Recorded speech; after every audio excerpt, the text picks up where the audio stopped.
রাতের নীরবতায় কমলাকান্ত শোবার ঘরে খাটের ওপর বসে হাতে হুঁকো নিয়ে ঝিমুচ্ছিল।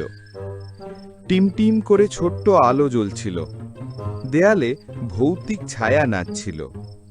খাবার তখনও তৈরি হয়নি, তাই হুঁকো হাতে আধমোজা চোখে ভাবছিলেন, আহা, যদি আমি নেপোলিয়ন হতাম, ওয়াটারলুর যুদ্ধটা আমি জিততে পারতাম কিনা এই নিয়ে ভাবনাই শেষ হয় না।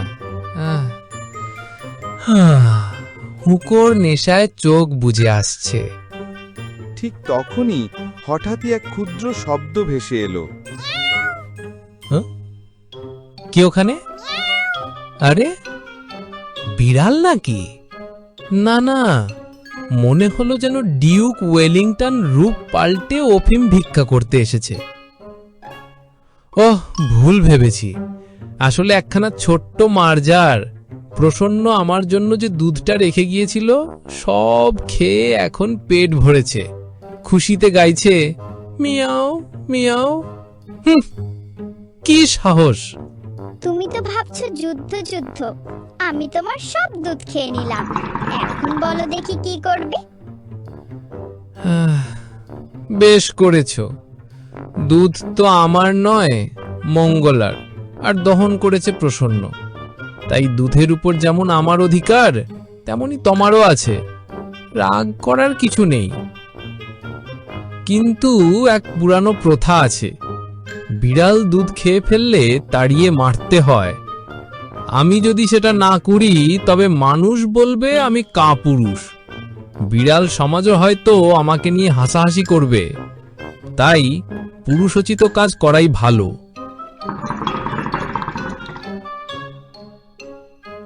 কি কমলাকান্ত, এ কি তুমি ঘুমাচ্ছ নাকি? নেশার ঘোরে হুঁকোয় টান দিচ্ছি।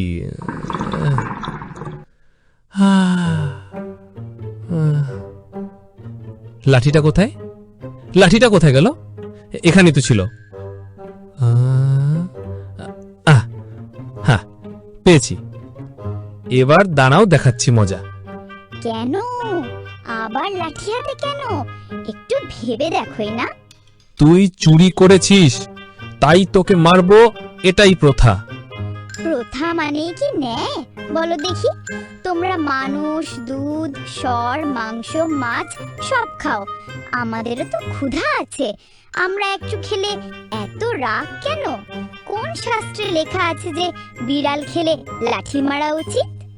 ওরে বাবা, তুই তো মানুষের মতো কথা বলছিস। ধর্ম কি জানো? পরোপকারই ধর্ম। তোমার দুধ খেয়ে আমার উপকার হলো, তাই তুমি ধর্ম অর্জন করলে। আমি চুরি করি বটে, কিন্তু আমি তোমার ধর্মের সহায়। অত বড় বড় কথা ছাড়, তুই স্পষ্টই চোর। হ্যাঁ, আমি চোর, কিন্তু আমি কি সাত করে চোর হয়েছি? খেতে না পেলে বাঁচবো কিভাবে? দোষ আমার নয়, দোষ ধনীদের, যারা কৃপণ হয়ে গরিবকে কিছু দেয় না, তাই গরিব চুরি করে। আসল অপরাধী ধনী, অথচ শাস্তি পায় গরিব।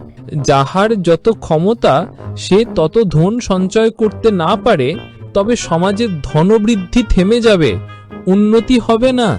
সমাজের উন্নতি মানে কি? ধনীর ধন বাড়া? আমি যদি না খেতে পাই তবে তোমাদের সমাজের উন্নতি দিয়ে আমার কি হবে? এবার বুঝলাম, তুই তর্কে একেবারে দুর্দান্ত। তোমরা ধনীদের কত মান দাও জানো? যদি কোনো বড় পণ্ডিত বা রাজা তোমার দুধ খেয়ে ফেলতো, তুমি কি লাঠি হাতে মারতে? না, বরং হাত জোর করে বলেতে আরো চাইলে দেব। কিন্তু আমি খেলাম বলে কেন এত রাগ? ক্ষুধা ধনী গরিব আলাদা করে না। কিন্তু নিয়ম না মানলে সমাজ ভেঙে পড়বে। ঠিক আছে, চোরকে শাস্তি দাও, কিন্তু শর্ত আছে। যে বিচারক সাজা দেবে সে আগে 3 দিন উপোস থাকবে। তারপরেও যদি তার চুরি করতে ইচ্ছে না হয়, তবে সে চোরকে ফাঁসি দিতে পারে। আহা, এ তো অসাধারণ যুক্তি। তুই যে কেবল বিড়াল ন, দার্শনিকও বটে। না, আমি দার্শনিক নই, আমি ক্ষুধার্ত প্রাণী। ক্ষুধা যে কোনো তর্কের চেয়ে শক্তিশালী। যা হোক, আজ তোকে আর মারবো না। কাল প্রসন্ন ছানা আনবে, তখন এসো, আমরা ভাগাভাগি করে খাবো। তবে আজ আর কারো হাঁড়ি খেও না। তবে নিতান্ত যদি খুব বেশি খিদে পায় তাহলে এসো আমার কাছে, অফিম দেবো খানে। না থাক, তোমার আফিমের দরকার নেই, কিন্তু ক্ষুধা যদি চেপে বসে তবে হাঁড়ির দিকে তাকাতেই হবে।